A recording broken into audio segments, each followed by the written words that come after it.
Hi, I'm Dave Catalpa, and I'm running for the Assembly in the 113th District. We can't talk in person right now because of the coronavirus pandemic, but we can garage talk.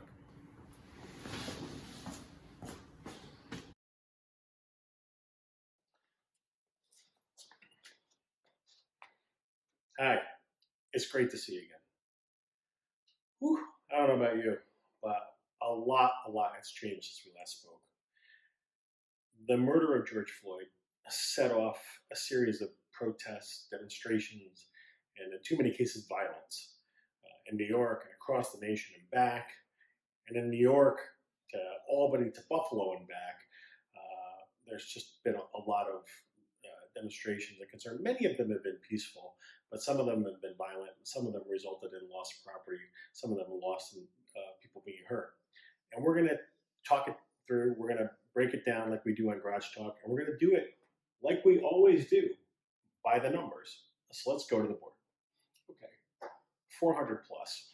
That is the number of police officers, by my account of basically adding up different news reports, of officers who have been injured, hurt, shot, stabbed, hit with concrete, Molotov cocktails. Actually, in Buffalo, 2 police officers, 1 trooper and 1 police officer, were actually run over. There's a video of it, you can watch it. Run over by an SUV. That's insane. 400 in just the last couple weeks. 1,200 plus. That again is my math on looking at the number of looters who were arrested in one place for basically destroying property, stealing, and then sent to jail, and then let out the very next morning because of our failed bail laws.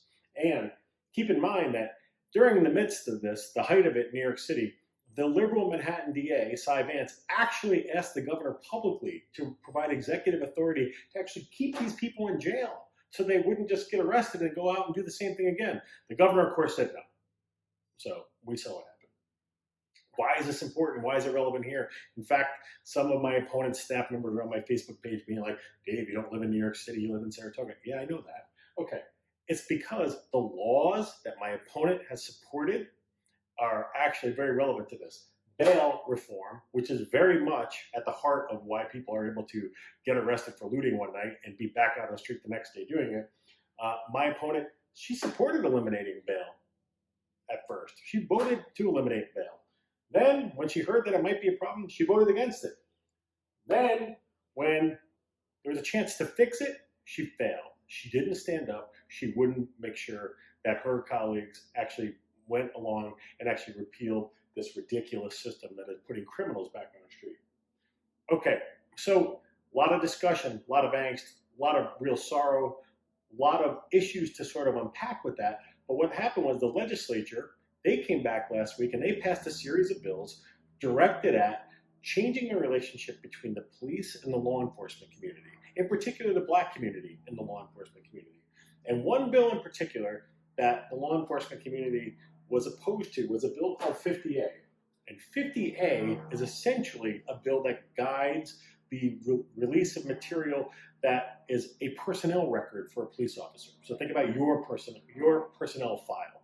Now there's a law that says this can be made available by FOIL. And in New York City, apparently, they're just going to publish them all the way. So the personnel record is going to be disciplinary stuff is going to be all out there. Problem with that. Number one, think about your personnel file.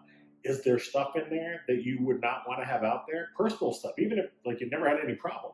Your social security number, your address, your healthcare information. There's stuff in your personnel file that should be kept private. Now we're assured, oh, don't worry, it'll never be a problem. But we also know that data security these days is about as bad as it's ever been. And so now opening up this process so that what used to be able to be only released by a judge in most cases is now basically available by a FOIL officer. That's one problem. Number two, folks, there are career criminals who actually make it their business to file complaints to actually render an officer ineffective. So they'll file complaint after bogus complaint after bogus complaint, and those will all go into an officer personnel file. They don't need to have merit in order to make it into the file. They just need to be filed. Those now will become more prevalent. And then finally, talking to police officers, I think there's a real concern that supervisors and managers will no longer write up an officer if they see something that they need corrected. They'll do verbal counseling because now they know that whatever they put in writing is going to be in the public, and they can actually damage somebody's career. If, say, a young officer makes a mistake and they want to counsel them in writing. I'm going to tell you, that's going to happen a lot less frequently because they're not going to want to hurt somebody's career.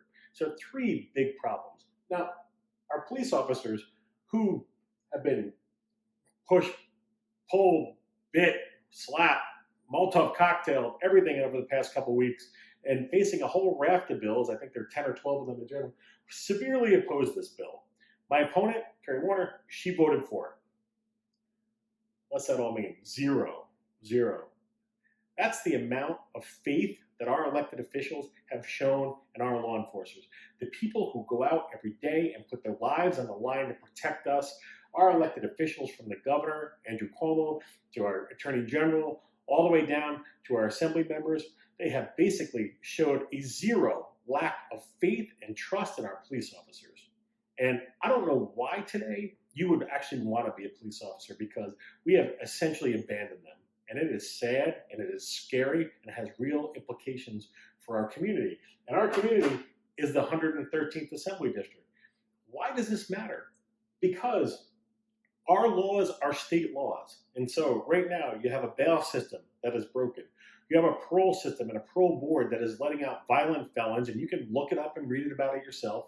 And finally, because of the coronavirus, they actually opened the jails even wider and let out anyone and everyone that they humanly possibly could so that they wouldn't get infected with the coronavirus. Meanwhile, they stuck your grandma in a nursing home and made sure that she had a higher risk of getting it and didn't provide them testing. Folks, the system is upside down. It's broken. We need to fix it. You're going to have a chance to in November. That's Garage Talk. Be safe, and we'll see you soon. Thank you.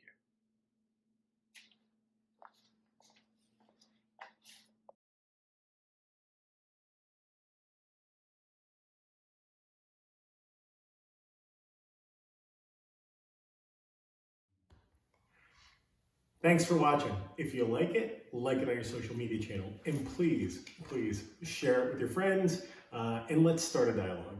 From Penny and I, we will see you soon. Be safe. Thanks.